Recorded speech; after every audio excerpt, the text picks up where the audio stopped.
আসসালামু আলাইকুম প্রিয় দর্শক, মা ও ভাই বোনেরা। অনেক মানুষ আমাকে জিজ্ঞাসা করেন, হুজুর সবে মেরাজের নামাজ আমরা কিভাবে পড়ব, সবে মেরাজের ইবাদত আমরা কিভাবে করব। প্রিয় মা ও বোনেরা, আপনাদেরকে আমি বলতে চাই, সর্বপ্রথম আমাদের জানতে হবে সবে মেরাজটা কবে সংগঠিত হয়েছে। এই ব্যাপারে আলেমদের অনেক ইখতিলাফ রয়েছে। কেউ কেউ বলেন সবে মেরাজটা হিজরতের 2 বছর আগে হয়েছে, কেউ বলে হিজরতের 3 বছর আগে হয়েছে। আবার কেউ বলেন সবে মেরাজটা হয়েছে রবিউল আউয়াল মাসে, কেউ বলে রবিউল সানি মাসে, কেউ বলেন জুমাদিউল উলা, আবার কেউ বলেন জুমাদিউল উখরা।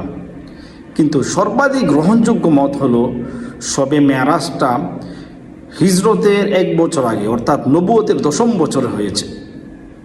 এবং মাস নিয়ে ইখতিলাফ, কেউ বলেন রবিউল আউয়াল, রবিউল সানি, কেউ বলেন রমজান মাস, কেউ বলেন শাবান মাস, কেউ বলেন রজব মাস। কিন্তু প্রসিদ্ধ মত হলো রজব মাসে হয়েছে। এখন কোন তারিখ সেটা নিয়েও ইখতিলাফ, কেউ বলেন 10 তারিখ, কেউ বলেন 12 তারিখ, কেউ বলেন 16 তারিখ। কিন্তু এই তারিখের ব্যাপারে প্রসিদ্ধ মত হলো রজব মাসের 27 তারিখে সবে মেরাজটা সংঘটিত হয়েছে।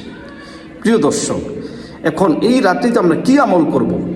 প্রিয় মা ও বোনেরা, যেহেতু সবে মেরাজটা নিয়ে ইখতিলাফ রয়েছে, সবে মেরাজ যে হাদিসের মধ্যে পাওয়া যায় সেটা হচ্ছে এই রজব মাস, পুরা মাসই আপনি আল্লাহর ইবাদত আগের তুলনায় একটু বাড়িয়ে দিবেন, এই রজব মাস এবং শাবান মাস, যাতে করে রমজান মাসের প্রস্তুতিমূলকভাবে আপনি নফল ইবাদতগুলো বাড়িয়ে দিতে পারেন। তার প্রস্তুতিমূলক, যাতে রমজান মাসে আপনি বেশি বেশি ইবাদত করতে পারেন এবং ইবাদত করতে আপনার কোনো কষ্ট না হয়। প্রিয় বন্ধুরা, শুধু নির্দিষ্ট ওই রাত্রে করার কোনো প্রয়োজন নাই, হাদিসে এরকম কিছুই নেই। পুরা মাসেই আপনি এভাবে নফল নামাজ, নফল রোজা আপনি রাখতে পারেন, করতে পারেন। আশা করি সকলে বুঝে আসছে। আসসালামু আলাইকুম।